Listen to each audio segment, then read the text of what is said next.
Okay. Om Sadashivasamarambham Shankaracharya-madhyamam Asmadacharya-paryantam Vande Guru-paramparam. Okay. So viewers, any questions, clarifications on last times?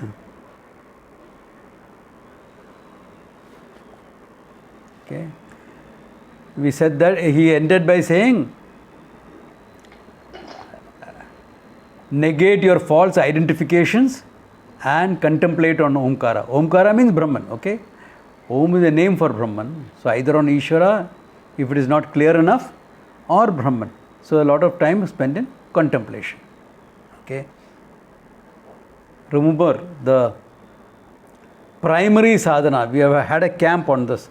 Primary and secondary sadhana in Vedanta. So the primary sadhana is Atmavare Shrotavya Mantavya Nididhyasitavya.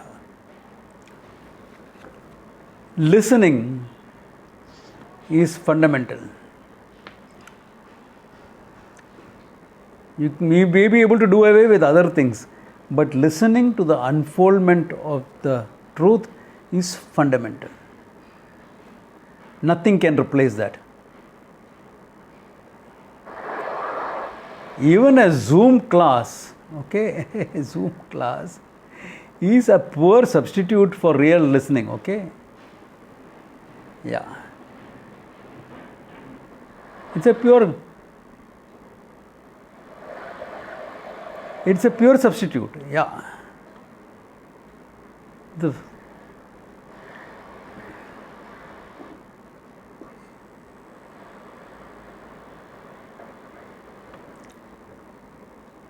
Now, if Shravanam becomes an important thing, because the pramana is in the form of word Shabda. So Shabda has to be heard. Remember, through finite words, the infinite is being revealed. Therefore, the words require a certain way of handling. That's why I ask people to put on their videos, because otherwise I don't see whether I'm getting across to you all or not, you know. So that particular way of handling is important. And the methodology may change depending upon, change meaning different paradigms will be used depending upon the audience in front. Okay. That's a live teaching, Shravanam. Then you challenge that understanding of what you have had. That's called Mananam. By discussion with your classmates, discussions with other students of Vedanta, even discussions with people from other schools of thought, etc., so that your understanding is clearer in the process. It is not about winning an argument. Yeah. It's about clarifying your knowledge. Then the so-called feeling-oriented problems that people talk about. I know I am Brahman, but I don't feel it. That type of stuff comes up. Okay. And I always ask as a counter question, do you want to reduce Brahman to a feeling? You know? Brahman is much more than that. But you own it up in Nididhyasanam contemplation. This much we saw last time. Okay. The secondary sadhana in Vedanta is all karma yoga, all that. Okay. Getting your mind ready, whatever is necessary to handle your growth, etc. Psychological, spiritual growth, whatever you need to do, you need to do. Okay. Then he says,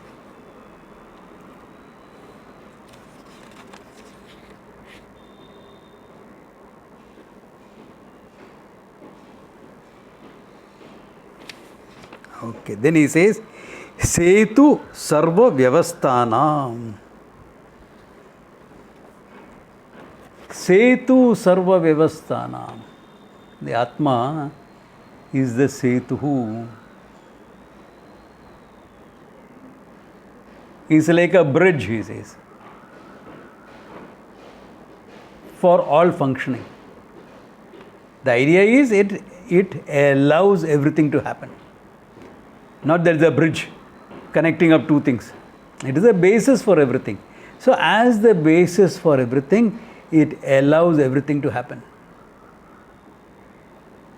Okay? In that way, it is called as a bridge. Because a bridge is what connects. So what is it that is connecting everything in the whole universe? See, that connectedness that people want in life. How do you get that connectedness?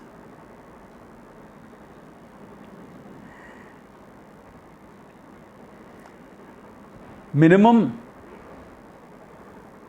you have to understand Ishvara as a reality of your life. Because Ishvara is not a concept. It is not an idea. It is not an article of faith. It is not someone sitting in Timbuktu. It is a material and the intelligence behind the whole creation. Therefore, Ishvara is alive. Is in and through everything. If that is the reality of your life, you will feel the sense of connectedness. Because nothing happens in isolation then. Ishvara is real. Therefore, Ishvara cannot be out of mind, out of sight. How can it be out of sight? Everything is Ishvara. Everything is Ishvara, no? Including this laptop in front of me. It's Ishvara. In fact, in lockdown, laptop is a main important thing, na, for all your work and your connectedness, etc. Therefore, you can invoke Ishvara as laptop Ishvara. Ha. But be careful, don't do Abhishekam on it. Then you'll have all disconnectedness only. Yeah, why not? Yeah.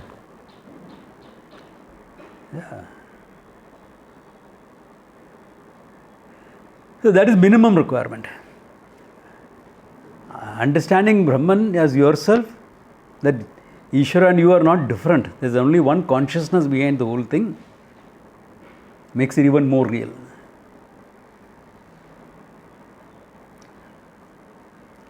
You are at one with the whole universe. There is no issue of isolation, loneliness, etc. Yeah. Therefore, Setuhu, he says, it allows everything to happen. Ahoratradi varjitam. It's free from day and night. Meaning, from the functional entities, all functional things. Where is day and night for the one who is everywhere?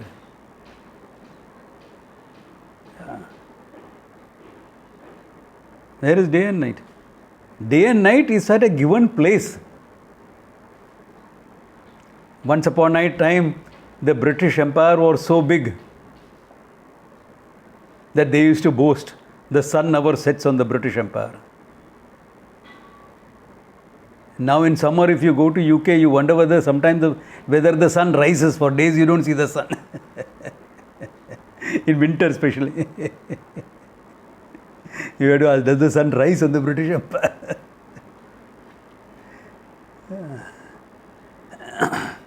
But the Atma is not like that. Why? The million suns exist in the Atma. Okay. In me alone, a million suns exist.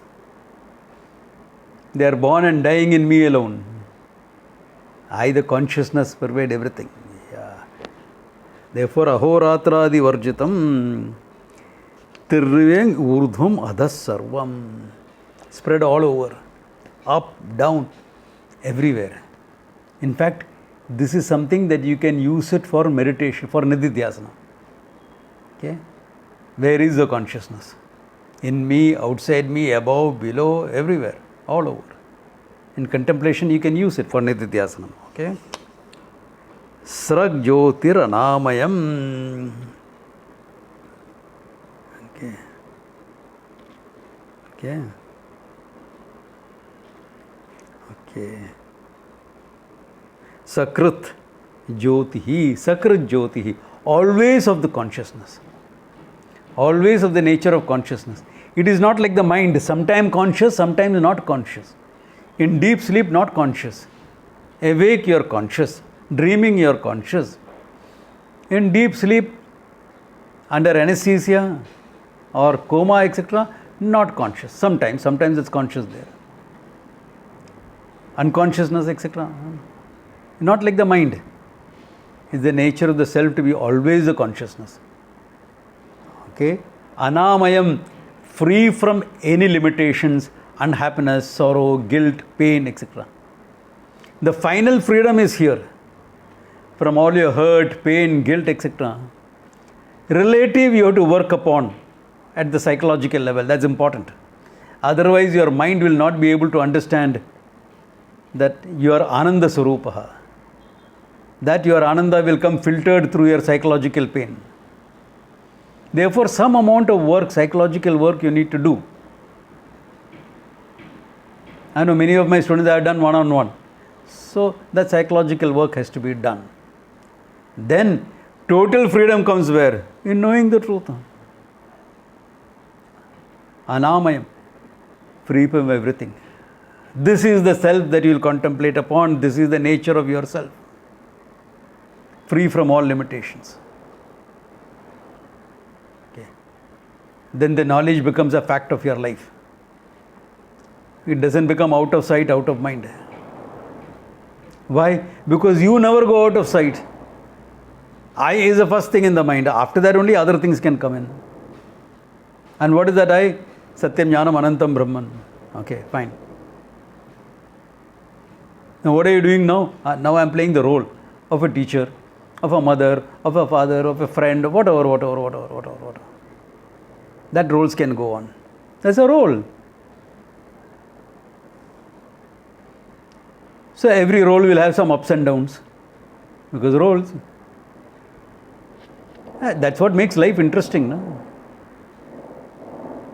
And we'll hark back on our old lessons. Life becomes interesting only because of ups and downs. You don't have enough ups and downs in life. That's why you watch all these movies, Amazon, Netflix, this, that, God knows what all is there now.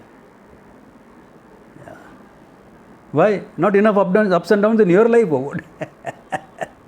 Swamiji, that I can't enjoy. I'm too identified. It becomes real.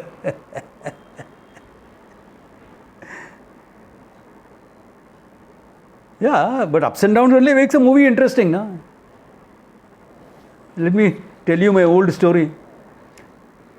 This filmmaker is tired of all this negativity that's portrayed on the screen, Objectification of women, this, that. He is going to make a clean movie, family entertainer.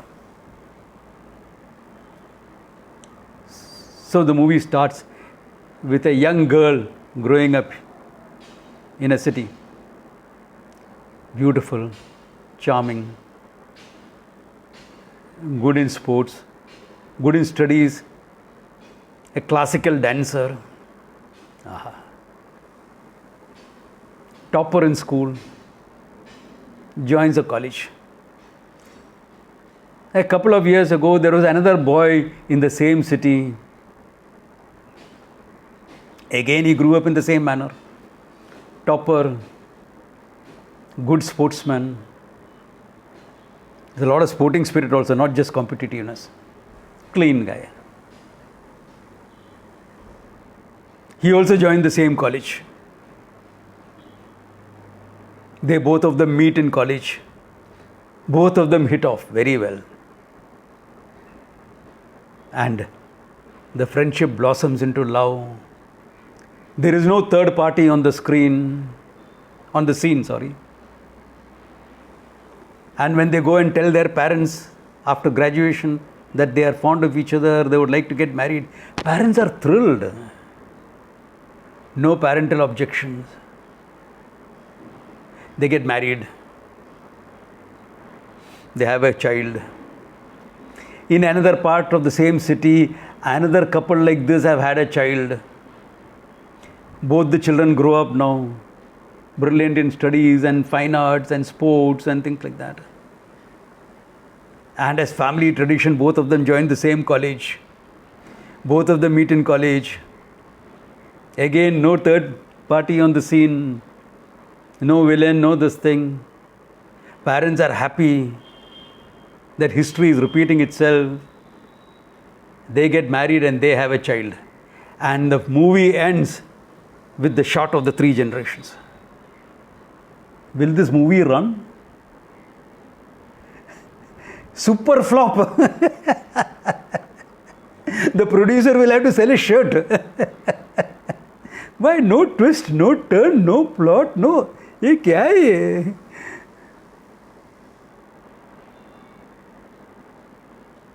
Boring. Yeah. Whereas you make a film like My Times, एक दूजे के लिए, etc. Super hit. Tragedy, but super hit. Yeah.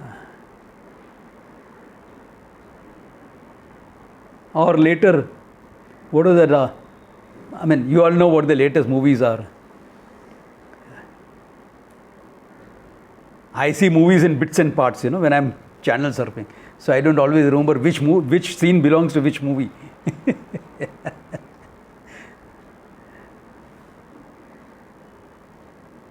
Typical man in that, you channel surf up and down. Yeah.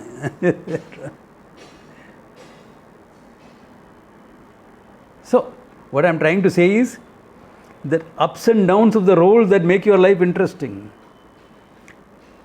Though I know. Sometimes you feel like telling God, God, give me a break. I accept. There are times in everyone's life like that. Yeah. Sometimes your horoscope can look like a horoscope. Understandable. That's part of the game of karma. Yeah, it's part. We'll handle it. Yeah.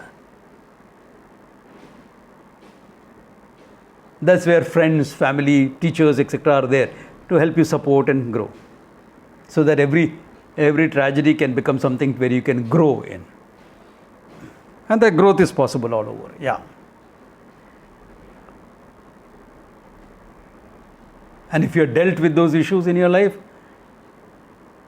you feel good about it. Why? Because it made you what you are today. You've grown into a powerful person, a strong, powerful person. Someone who is now, for the few years, studying Vedanta also. Oh, great. Moksha, here I come. Yeah, this is good.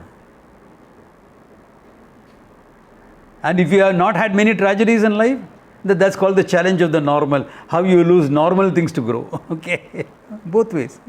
Easier to grow if you have some ups and downs, but even without that, you grow.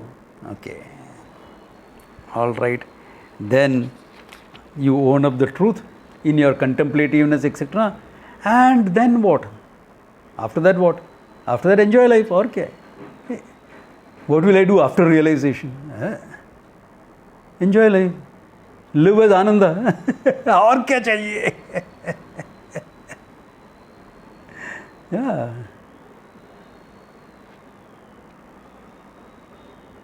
Life is enjoyable after that. The roles are there to make your life interesting. Yeah. Now you don't even have to bother about priorities. Unless somebody needs something from you, okay, fine. You have a child or something who has to pay some attention to, but you can happily do that. Yeah. You'll be able to happily do that and grow.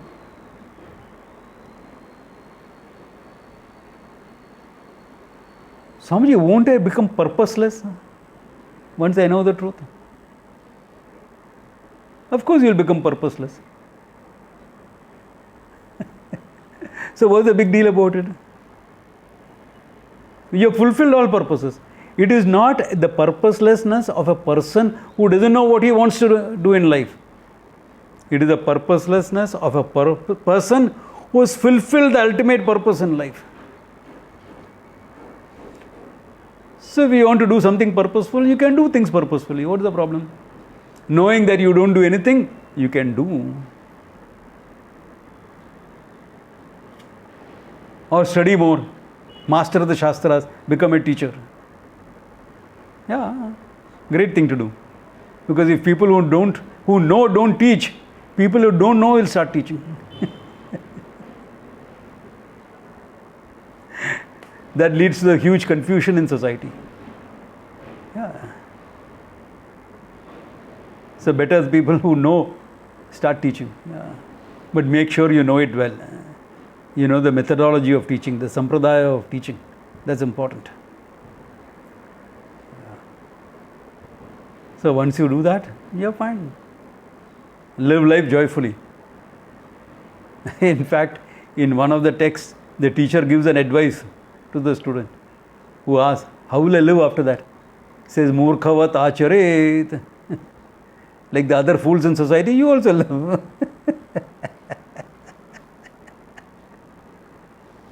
Meaning, if you want to live a normal life, that is what he's talking about.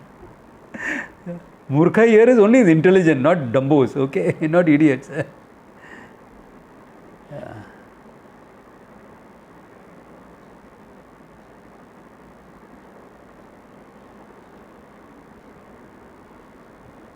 It's just that you're living like the other guys in society who don't know the truth, you also live. Because you can't make out who knows the truth and who doesn't know the truth. The robes are no guarantee. Are the robes a guarantee? If you believe all the media reports, then robes are a guarantee of otherwise. Big disservice done to the robes. Yeah. Yeah.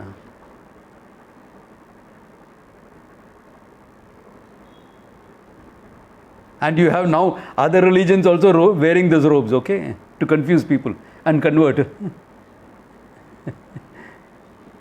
Yeah, go to Kerala and see. Yeah. I traveled all over this country, okay.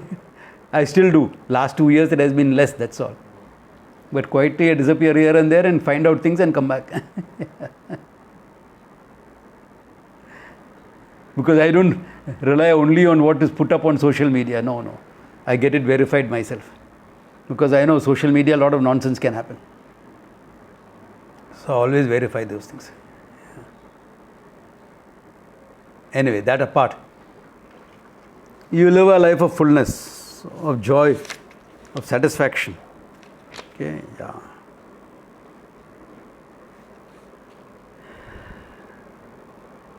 Okay.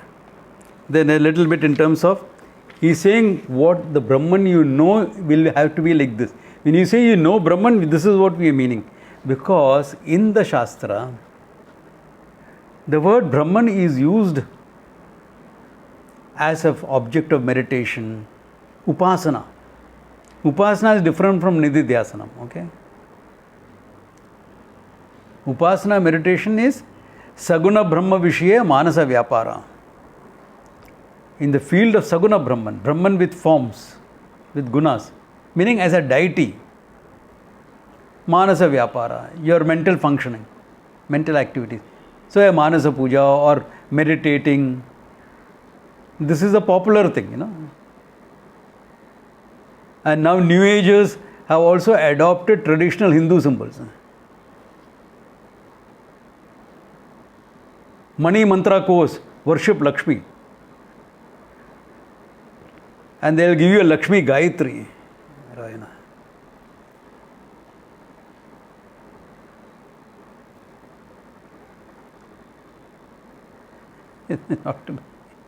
These are not to be done. Yeah, these are all tamasic forms of worship. Okay, it's all tamasic forms of worship. Yeah. But so Brahman is presented like that. So what is the Brahman we are talking about? He clarifies. Okay, he clarifies here. Dharma dharma vinirmuktaha bhuta bhavyat krita krita sam atmanam param vidyad vimuktam sarva bandhanaihi. Swatmanam param vidyad. Understand yourself to be the absolute. Okay, param vidyad. Muktam sarva bandhanaihi. free from any and all types of bondage.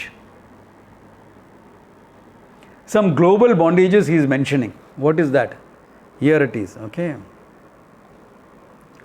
Dharma dharma vinirmuktam. From dharma and adharma. From your ideas of right and wrong. Dharma adharma is important for your life, to live a life. As a functioning person, very important.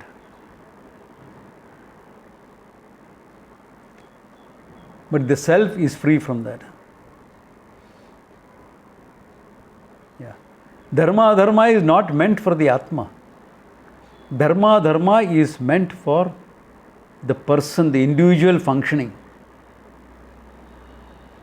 At two levels it is meant for. One, dharma dharma, the minimum, so that at society we can all live together.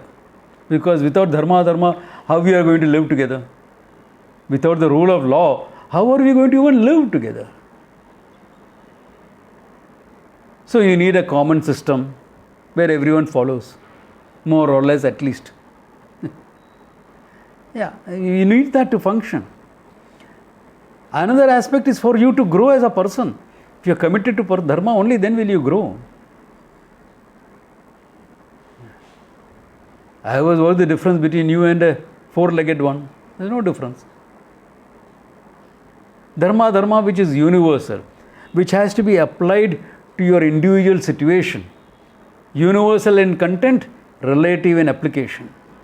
All that we have seen elaborately in the 13th chapter of the Gita, etc. So in harmony with that, we live. The Atma, that is for the life. Life is for the Jiva. What about the Atma? Atma doesn't have dharma dharma. In fact, they say one who knows the truth is also free from dharma dharma. Vyasa's son Shuka has written a Shukashtakam, which ends with that. Ko vidhi, ko nisheda. Each verse ends with that. Even the Vedas don't talk about a do or a don't for the person who knows the truth. That means he will live exactly as he wants, breaking all laws? No. What is the motivation for him to break any law? Look at it. Dharmic activities are in harmony with yourself.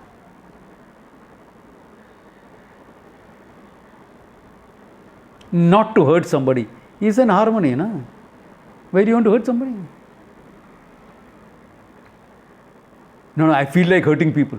There is a psychological issue there. If you feel like causing pain to somebody, there is a psychological issue that has to be dealt with. Some unresolved anger, etc., hurt, and deal with that. Yeah.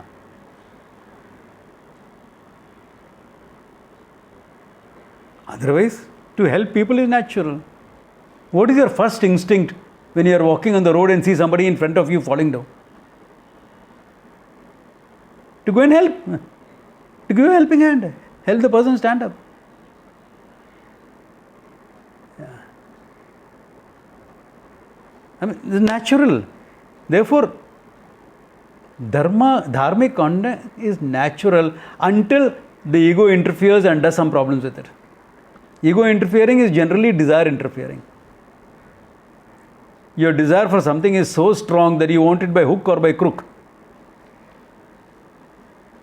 When you are Ananda, you don't want it by hook. Why should you want it by crook? So, dharmic behavior is very natural for someone who knows the truth. It's simple. Because functioning is out of love and compassion. So, if you function out of love and compassion, sometimes your action may look like as though it is adharmic. But it is not adharmic. It's coming out of love and compassion. Because Ananda in a relationship is nothing but love. Then that love will change according to what the object of love needs. Like my Thursday students will tell me, they are here, but they are keeping quiet today. Because I have not asked a question. Thursday students will tell you how much I confront them and literally whip them with my words. Right, Kamini? Yes. Yes, Swamiji. Yeah, there she is. Yeah. Yeah, it's true. I've Yeah, been them I'm as well. still bleeding. I'm still bleeding from the whip. Yeah. Why? Because I think, oh, this class requires some pushing. Sunday class, I have not yet started pushing. Maybe it is time. It's time.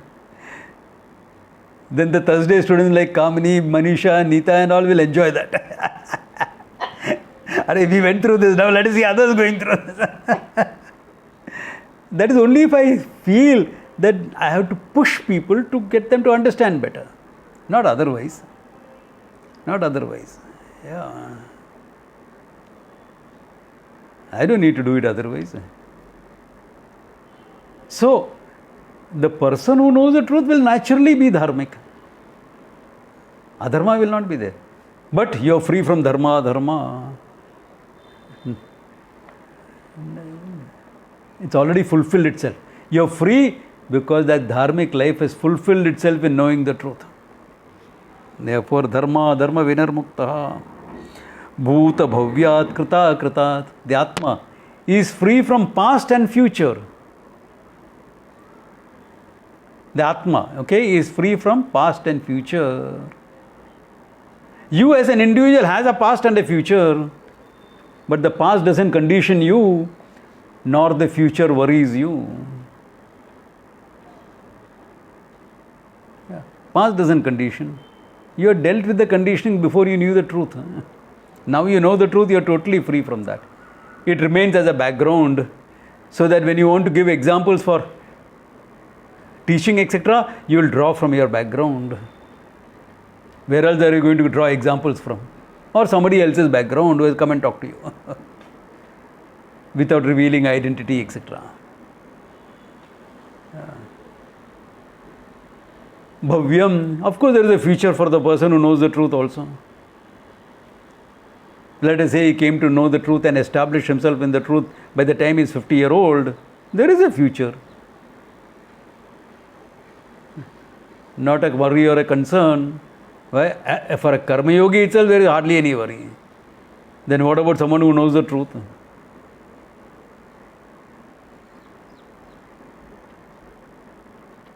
Swamiji, will he plan for the future? He is an intelligent person, an idiot, not an idiot.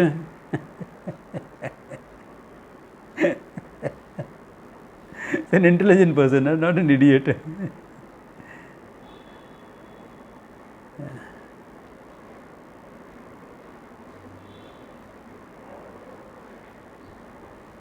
So, those things will happen, okay? Those things will be there.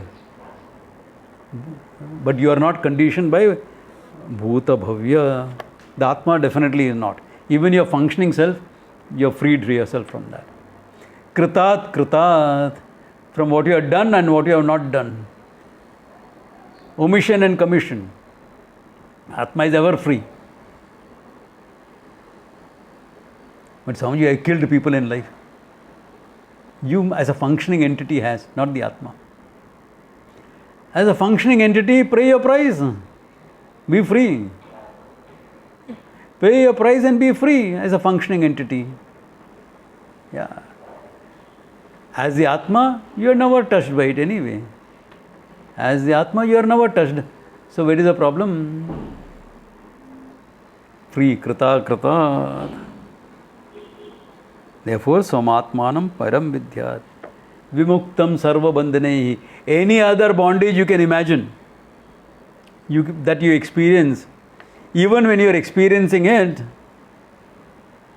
you are free from it.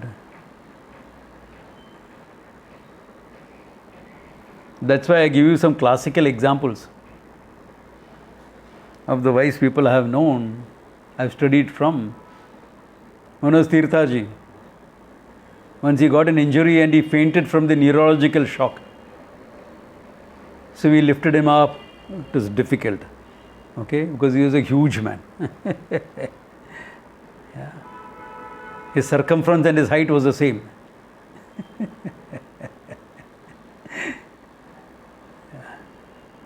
So we lifted him up and put him on the bed and all, and he regained.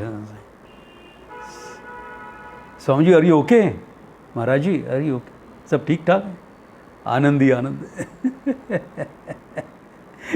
The pain, the neurological shock made him faint. But Anand he Anand.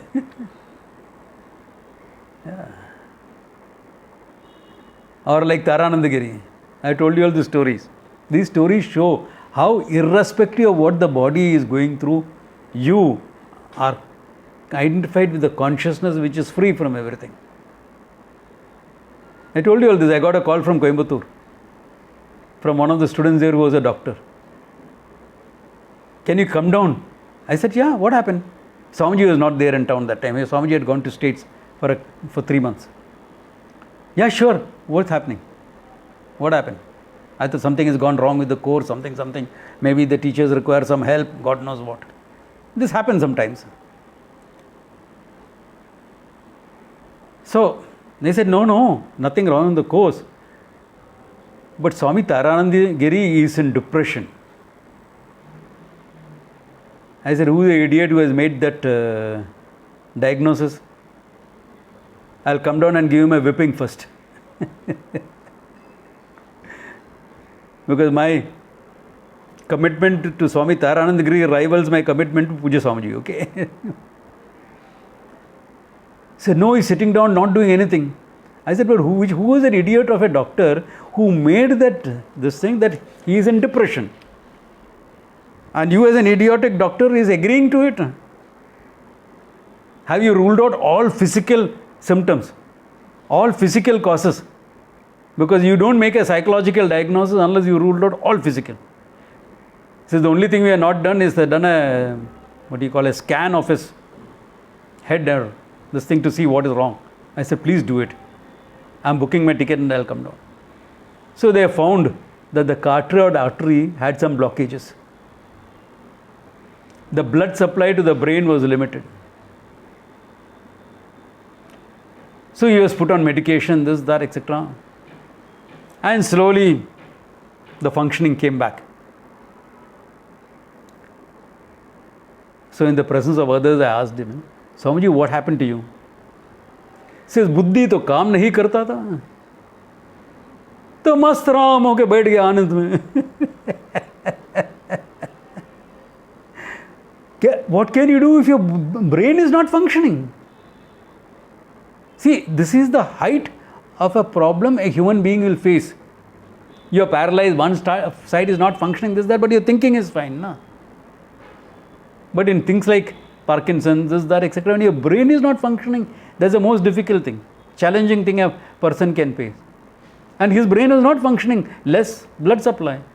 So he's saying, Anand mein baith gaya. Because brain is not functioning, abhi kya karega? So minimal responses that the brain was capable of, he was doing. Otherwise, Anand hi Anand mein. This shows that Nishtha in that knowledge. What is Atma Swarupaha? What is Atma Swarupaha? Yeah. Nothing touches you. Yeah. Or even Puja Swamiji, you know. I was there in Rishikesh in the last month of his life. Okay? His last month of living on earth. So he would insist on taking a class. And everyone says, Swamiji, in this condition, why do you want to take a class? I want to take. So the whole bed they will get off into the lecture hall and prop it up. You know, those beds you can prop up, hospital beds, and he'll prop up and he'll sit. And he would teach.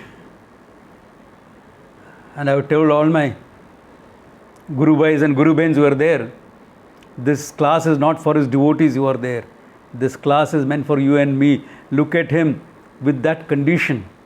With minimal words, how he is making everything so clear. This is a master class for us. It's a master class for us. How you can be so economical in your use of words and still be so clear.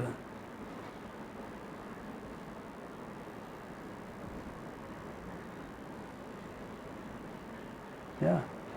Where his kidneys were not functioning, his lungs were not functioning, his heart wasn't, barely is on 20-30% functioning, that's all.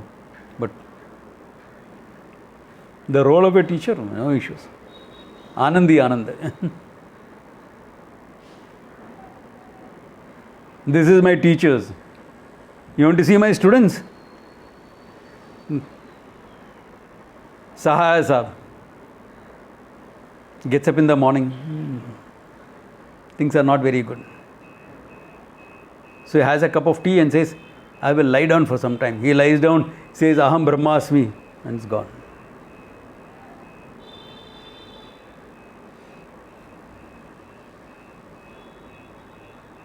What do you say to that?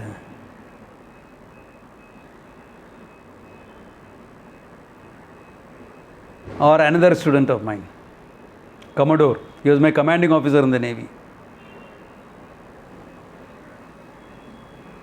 They had to remove one lobe of a lung. Injuries, wartime, this, that, etc. But he was functioning. Yeah. Once in a camp, he falls down. Some of you were there in that camp. Kamini and all were there, I know.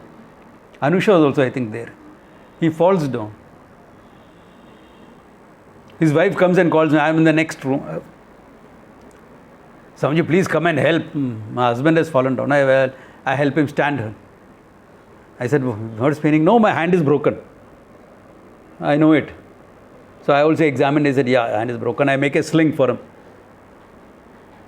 Using my Angavastram, I put a sling for him, temporary. I said, shall we take you to a doctor, right? Camp is getting over today afternoon. I will go back to Bombay to my own doctor. So what about the pain, etc.? No big deal. But his wife was saying, Swamiji, ask him to take some painkiller at least. I said, okay, Baba.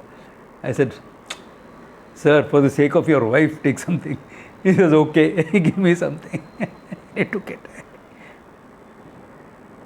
Then a few years down the line, when it was time for him to go, he was admitted to the hospital. They had to do a tracheostomy. So he couldn't speak because of, they had to put a tube through the, and he writes on a pad, can you believe it?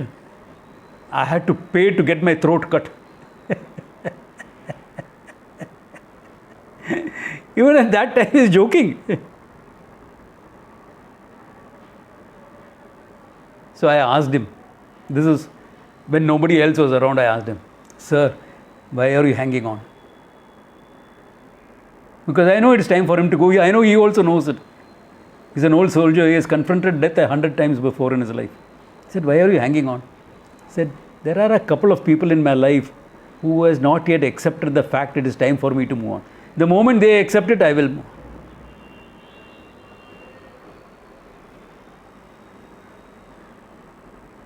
Can you see what it means to know the truth? And be free from all sense of limitations?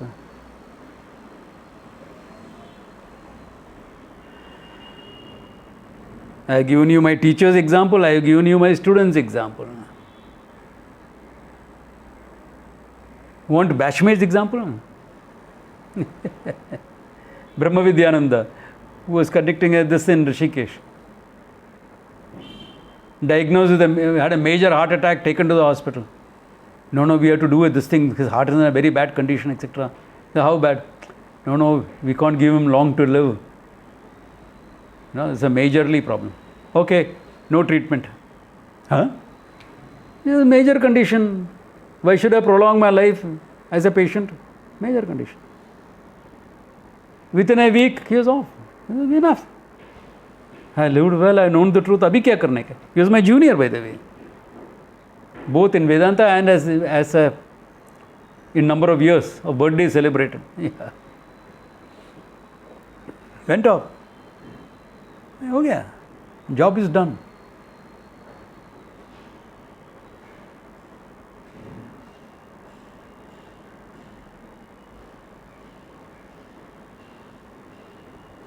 सब आनंदी आनंद है.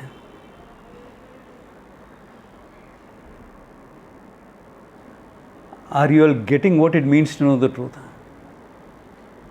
This is what I am trying to make you all see in all these stories and examples. Okay. This is what every one of you can be. As far as yourself is concerned, this is what every one of you is right now.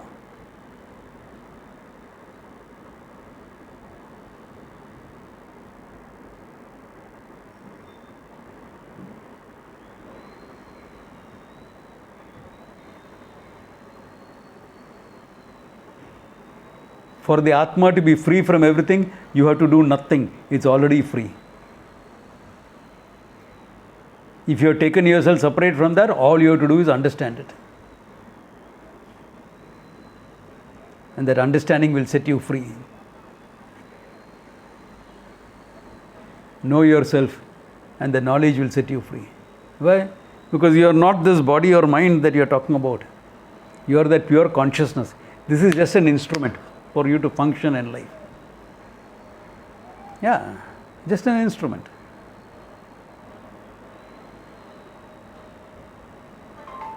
It's sensible to keep it in good condition. Why? Because you want to function well.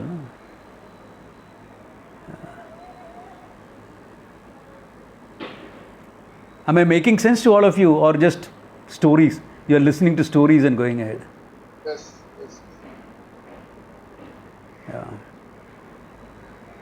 Okay. Any questions, clarifications, or shall we go ahead? Okay. I'm assuming. Towards the Yeah, Sundar? comedy. Sundar here. You indicated towards how a person who knows the truth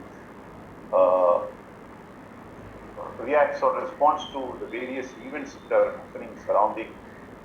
Because during the death, it's one aspect, or when death is impending, that's one aspect. But the Sir? other aspect is Sorry, Sundar. throughout You're not very clear for me. What is it? throughout the life, during the life, Yeah. what's happening around us. Yeah. Sometimes, we can't keep quiet. At the same time, we can't. It's impossible to be very patient and Yeah. so stoic and close the eyes and be blind to it. At the same time, when you get involved, you can't be totally, relaxed. At the same time, but the person who knows the truth, how does he respond? Respond as you think fit. Respond in a functioning manner as you think fit. If you have to go and whack some guy, go and whack some guy. No problem. Give him a whack. If that is what he deserves, give him a whack. Yeah. Yeah. Confront the situation if necessary. What's wrong? You don't always have to be goody, peaceful. Yeah. Vedanta is not to make saints out of you all. If you want to become saintly, that's a choice. You can become saintly. Yeah, you can. We are not against saints. No, you can become saint. You don't have to. Saintliness is not a sign of knowing the truth. Yeah. Ramakrishna Paramahamsa, etc. were saintly. They knew the truth. Vivekananda was dynamic. He also knew the truth. Yeah. Yeah. Vidura was saintly. He was a minister. He knew the truth in Mahabharata. Bhishma also knew the truth, but he was a ruthless warrior. Roles you play in life, Baba. Play the role well. Play the role well. Don't let the knowledge of the truth hold you back. It won't hold you back. If you really know, it won't hold you back from doing what has to be done. So I'll just take a minute more to narrate a specific incident, Swamiji. Yeah. So obviously, I hope Anu is hearing this. So She's right here. Last week we went by a car and there was someone who was misbehaving on the road from the other car. So I just acted a little aggressively. Yeah. And Anu said, what years of Vedanta has not you? I said, I am taking this as Ishvara's order and behaving this way. I have no problems. I said, I can't be a pacifist under the circumstances. I want to be aggressive, and I take it as Ishvara's order, and I'm going to be aggressive like this. So both of you acted according to your swadharma, so it's fine. You chose a course of action in keeping with what you are. She chose a course of action in keeping with what she is. There's no right or wrong here. What works, works. What did work? Fine, works. Sometimes keeping quiet will work, sometimes doing something will work. There is no one uniform solution. Yeah. It's something like this. If I ask here, if you see a girl being harassed on the road, what will you all do? Someone like me will step in immediately. I have the capacity to handle it. Someone who doesn't have the capacity will have to handle it differently. Point at a guy and say, chor, chor, chor, shout.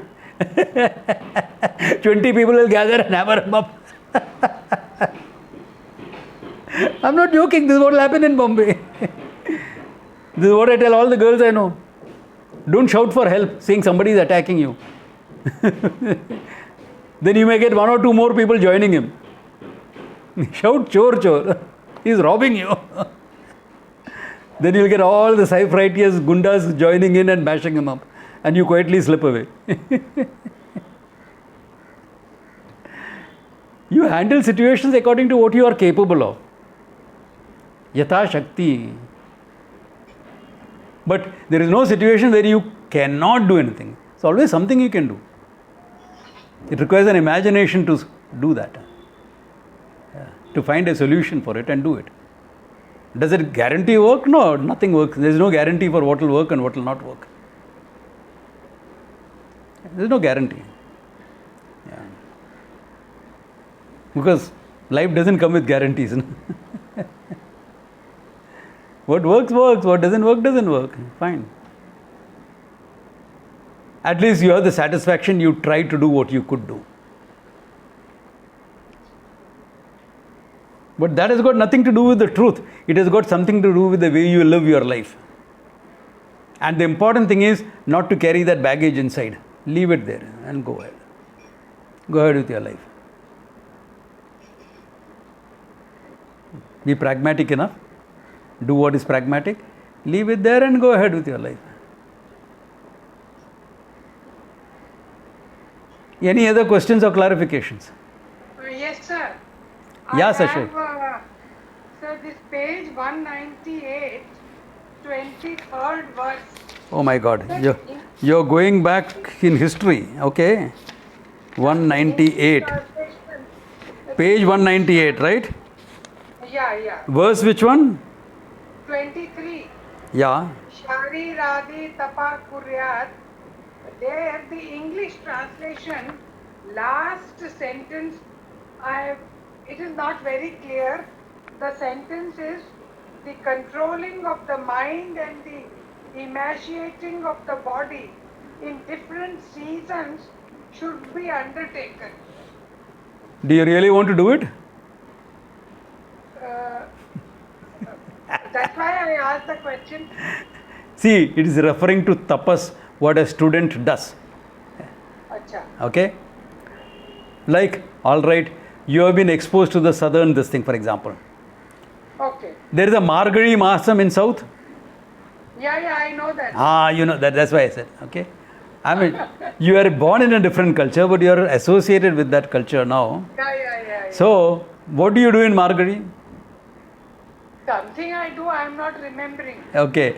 So, like traditional families, now that is supposed to be a cold month. Yeah. Supposed to be. If in Chennai you can think of a cold month, in Madras, Tamil Nadu, if you can think of a cold month, okay? For someone who is used to Rishikesh or Punjab, you will say, "Ye kya cold hai? Kuch nahi hai." But anyway, locally, season. So Margari month, they are supposed to get up at 4 o'clock in the morning, have a cold water bath, go to the temple. All that is what? Tapas. Tapas, exactly. Disciplining the body. Not exactly emancipating the body.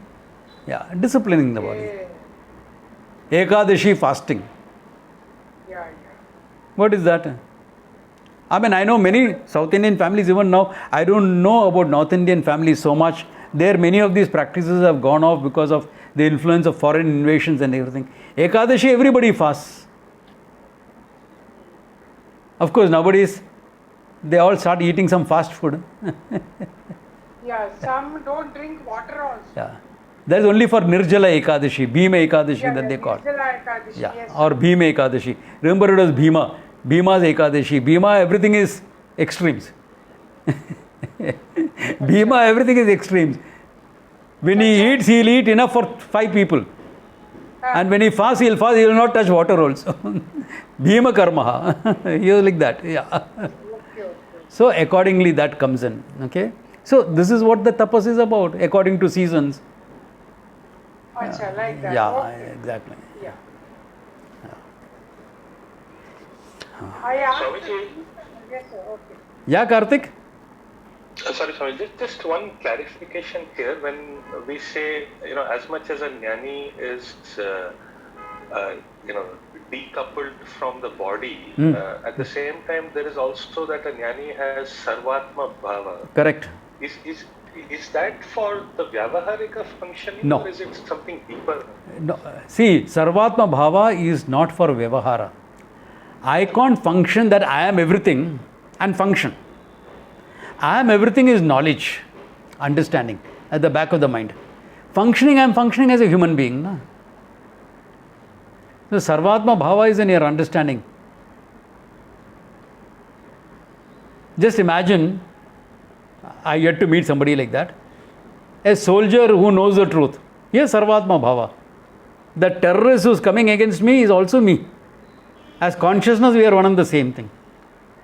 But as two bodies and two individuals, okay, my job is to finish him off.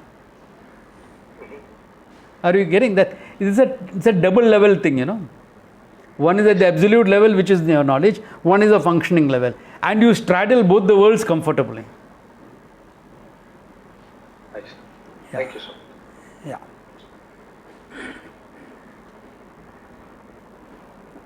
Okay. All right. Maybe we can see one more verse. Yeah. Yeah.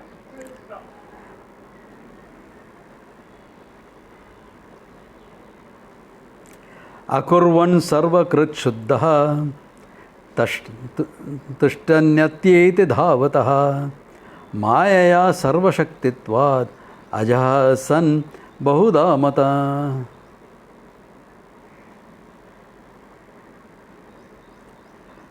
Okay.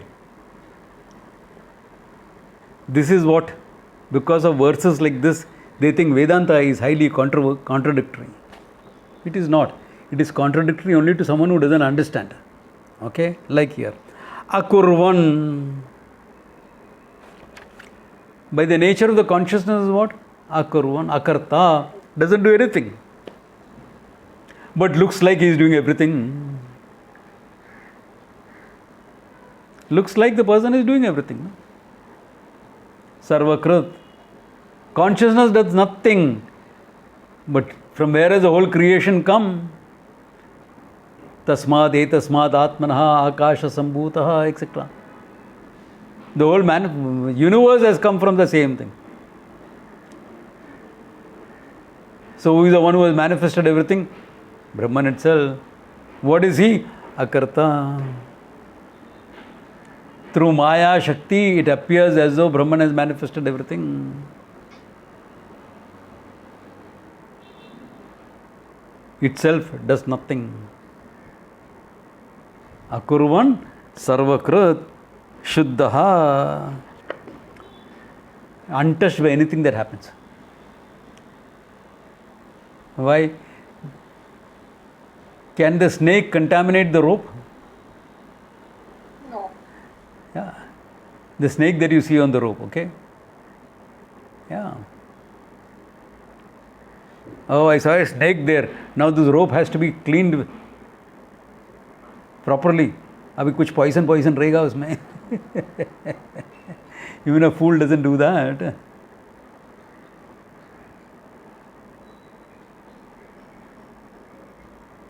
So you can't say, I have done his sins, I have committed a lot of crimes, I am a sinner, or I am pure. That's all for respect to your mind and body, not with respect to the Atma. Not with respect to the Atma. Okay, Ashuddha. Tishtan Atyeti Dhavataha. He is sitting quietly in one place. But he is faster than any runner. Maze runner or otherwise.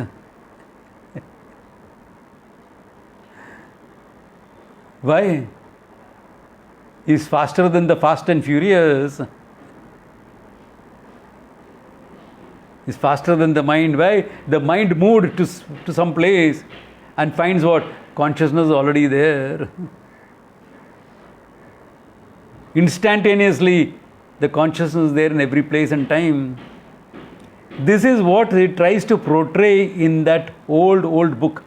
That book was published somewhere in 72 or something, called Jonathan Livingston Seagull, where speed was used as a lakshana for being everywhere. I don't know how many of you have read that book. It's an older generation book. Okay. I picked up, the first copy I picked up was in London actually. During my sailing days. In India, those copies are not available. Now you get it on the footpath stores in India. Yeah, you get it on the footpath store. But there is that speed to be instantaneously everywhere is used as a lakshana for the definition of the Atma. Yeah. Wherever the mind goes, the mind is the fastest thing available on earth or anywhere else in the universe. Light is a slow coach compared to the mind. Yeah. Light is a slow. So the mind goes there, consciousness is already there. It doesn't move, but it outruns all the runners. Mind is a great runner. Mind runs around here and there. No? Where does the mind not run around? I'm sure even in the class, everyone's mind has run around here and there a bit and come back. Because I tell stories, and when I tell stories, it triggers off something else in your mind. Yeah. But wherever you go, you'll find the consciousness.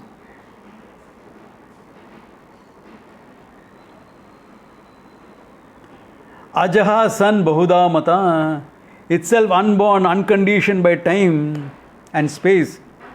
Space understood because time is mentioned. But bahuda mata appears as a many. Only something that is conditioned by time and space can become many, really speaking. 1 ton gold is 1 ton, conditioned by time and space. Therefore, I can make 10 million ornaments out of it. Bahuda mata. Why? Conditioned thing. Every ornament is also conditioned.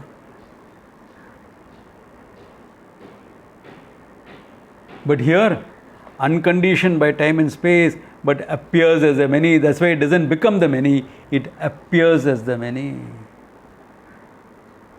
It's an appearance.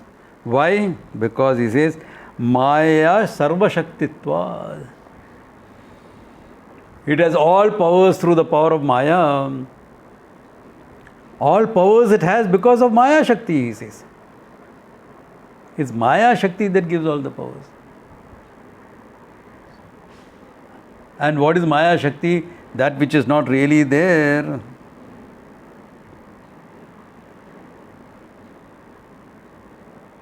Somebody said Shiva is that which is not really there. No, Shiva is pure consciousness.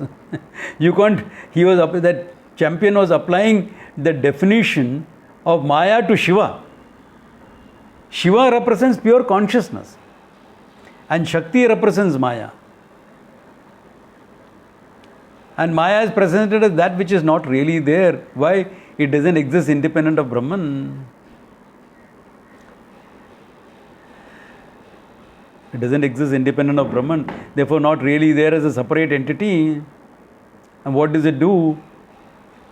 It helps Brahman to appear as all the whole universe. Yeah, it presents Brahman as the whole universe. Was really there is nothing. That's why the story, Shiva opened his third eye. Third eye is supposed to be the eye of knowledge. And everything got burned down. Meaning, all there is an appearance disappeared in knowledge. Because it's not really there. It's not that he's burning down literally everything. Why should he burn down? Yeah, why should he burn down? Jnana Chakshu it is called. Jnanameva Chakshuhu, Jnana Chakshuhu. Knowledge itself is the eye. Remember this also, because when you hear Jnana Chakshu, yes, in yogic disciplines, there is a third eye and opening of the third eye and all that is fine to develop your intuitive powers and things like that. Your own mind confuses you, you want to get more confused, go see what somebody else is thinking.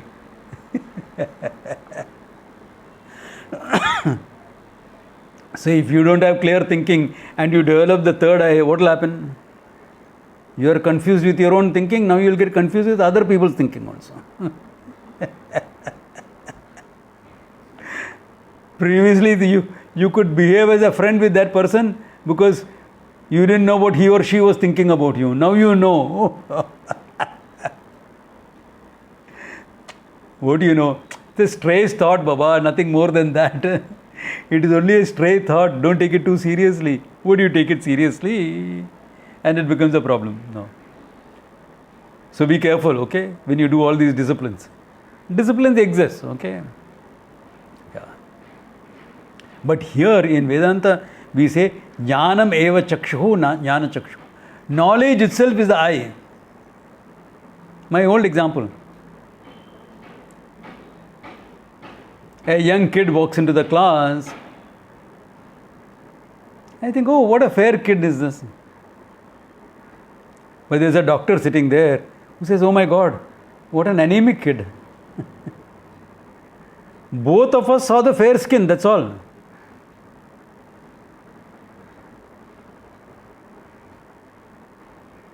The doctor, because that extra knowledge was there, could see that fairness was because of anemia, not color of skin.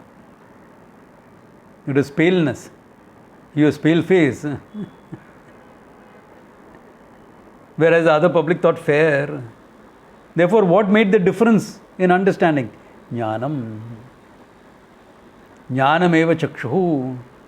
Therefore, with this knowledge, with the Vedanta knowledge, when you look at the world, kidhar hai? Where is it? It's an appearance. It's just an appearance. Exactly like how the rising sun, just an appearance. Sun neither rises nor sets. My younger student in today's class will tell you that the sun doesn't rise or set. Nisha's younger kid. The sun doesn't rise or set. He will tell you that. But you see it rising and setting. Similarly, the whole universe.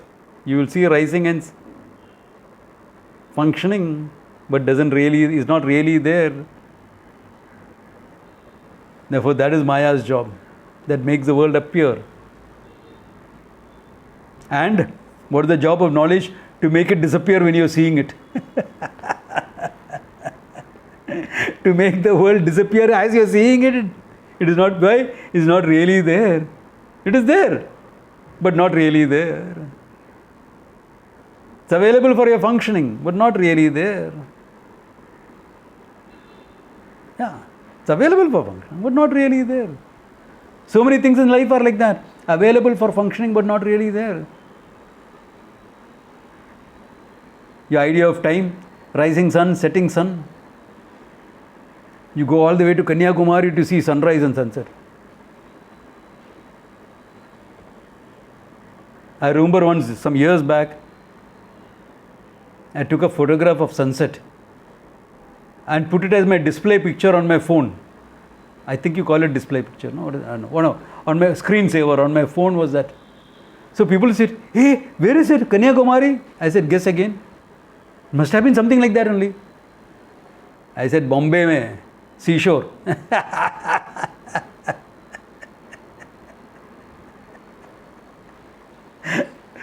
They couldn't believe it. I said, There are some days where it looks like that beautiful. Yeah, appearance, functional validity, but not really there. So everything in life is like that. Just because functionally valid doesn't mean it is real. But that's what our mind is taught to believe, that if it is functional, it is real. Non-functional, not real.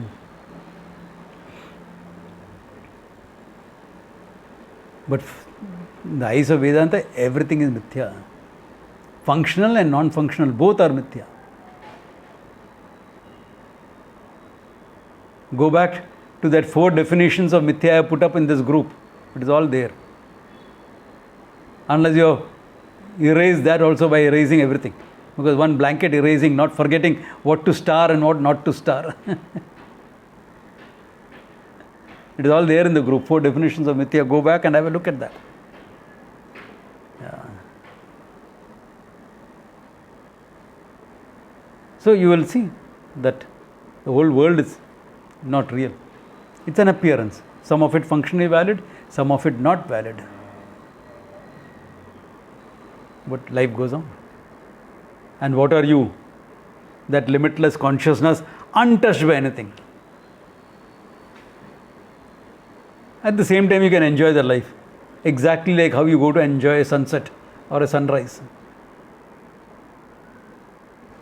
The same way, you enjoy life. Completely untouched by anything and everything that happens.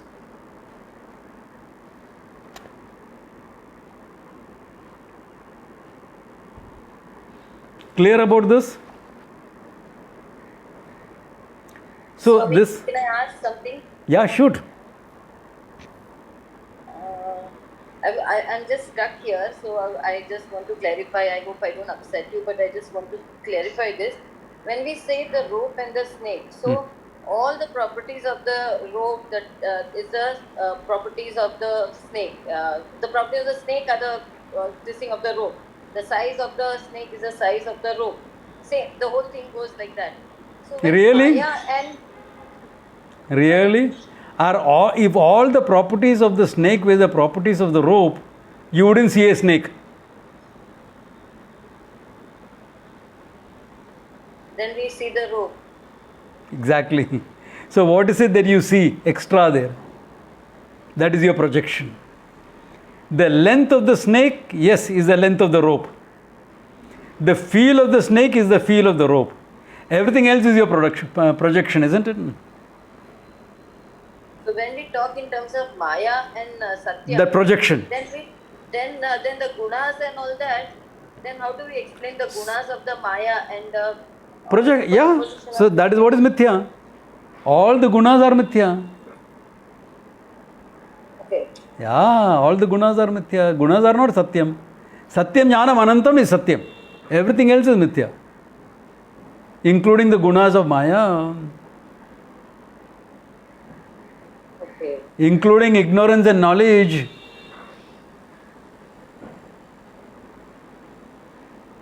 So, but then when we compare the snake, the size of the snake is the size of the rope, the size Yeah, of the. correct. So then how do we put it in Maya and Satyam then? Yeah, because of this, whatever extra that you are seeing is mithya. What is the extra that you are seeing? A live snake, not an insentient rope. Okay. That is the mithya thing there, in that That is example. the- Yeah. Now that example is given because it's easier to understand. If I directly jump to the Vyavahara example, it will be difficult to understand. But I have always given you Vyavahara example. The book, not really there. What is there is pure existence awareness. Name and form. Remember? The book. Yeah. Yeah. That with the book I could understand, but with the thoughts and emotions and Same thing, feelings and same all, thing. na, Tell then, me, to tell me. apply it was You have an not emotion. relate. I'll show you right now. Apply it, that way. You have an emotion. I like my child. I love my child. It's an emotion. Where does it come up? Antakarna. Antakarna, your mind. And it's a thought in your mind, right? Yeah. It's a vritti in your mind. The vritti is born from where? From the antakarna, no? Where is the vritti born from? What is the basis for the vritti? Avidya. Avidya is based where? Maya Shakti. Where is it based? Where is avidya based? In consciousness? Yeah. So the whole thought is born from consciousness, it dies down into consciousness. Okay. Does it have an independent reality? No. Therefore, that love, that emotion of love, is a manifestation of you, consciousness. In fact, the ananda that you are is manifesting there as love. Can you see? Everything is mithya then. Emotions, this, that. Functionally valid. Is the love for your child functionally valid? Yeah. Yeah. Don't make it dysfunctional. Functional, dysfunctional is psychological, okay? Yeah. Yeah. When you say dysfunctional, it is psychological, it's not Vedanta, okay? That's why I said don't make it dysfunctional. Yeah. English language can be funny, but we have to function with that language. Yeah. Swamiji, Yeah. this, you said that the psychological way to know the Ananda. You have to know yourself. Ananda is your limitlessness. When your limitless self is manifest in the mind, it's called Ananda. Yeah. How it becomes psychological? Huh? It is become psychological way. It is Yeah. psychological way. Because how do you point out the truth? With respect to your body or your mind or something, only then you will point out the truth. So what is taken as a psychological phenomena, you go beyond that to understand the truth which is behind that. Consciousness is taken as a psychological phenomena, isn't it? Biological phenomena. Then you use the implied meaning to go beyond and understand what is pure consciousness. Shuddham Chaitanyam, Anantam Chaitanyam, you understand. But the starting point is your awareness, consciousness. I have to start with what you know, not with what you don't know. Correct. Correct. Yeah. Swamiji, can I ask something? Yeah. So this projection is basically because of avidya and my subjectivity, or is there anything more to it? No, it can be. Whatever I project, what? See, there may be some amount of subjectivity because those samskaras are there. Somebody who has never seen a snake will not be able to project a snake. So that much it is there. But don't play too much with those ideas. Yeah, when it comes to your functioning with people and etc., yes, there is a huge amount of subjectivity involved. In your projection about people, what they are, there is a huge amount of subjectivity involved. Similarly, a projection on an object, certain cultural baggage, etc., will be involved in that. But fundamentally, what? You don't know the real nature of the object. That is the thing. That doesn't change. Somebody may have projected a snake because of fear of snakes. Somebody else must have projected a snake because of love of snakes. So subjectivity is not the deciding factor. Deciding factor is both of them did not know it is a rope. That is fact. So some out of fear, some out of love, some out of habit. Samskaras. Why? The person saw a lot of this, what do you call that? Those snake movies that are going around. 1, 2, 3, 4, both hai na? Anaconda. So a lot of movies. Now he is saying only snakes everywhere. So it could be purely samskara based. So reason can be anyone. The psychological reasons can be many. But the fact is what? There is ignorance of the rope. Without that, none of these projections will happen. Similarly, when you meet someone and you are projecting, you really don't know what the person is like. No?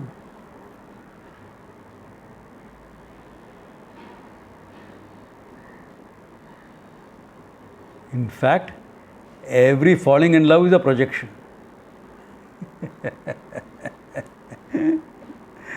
Sometimes it matches, therefore is okay. Sometimes it doesn't match. Then I love you will become I love you. I allow you to go your way, I allow myself to go my way.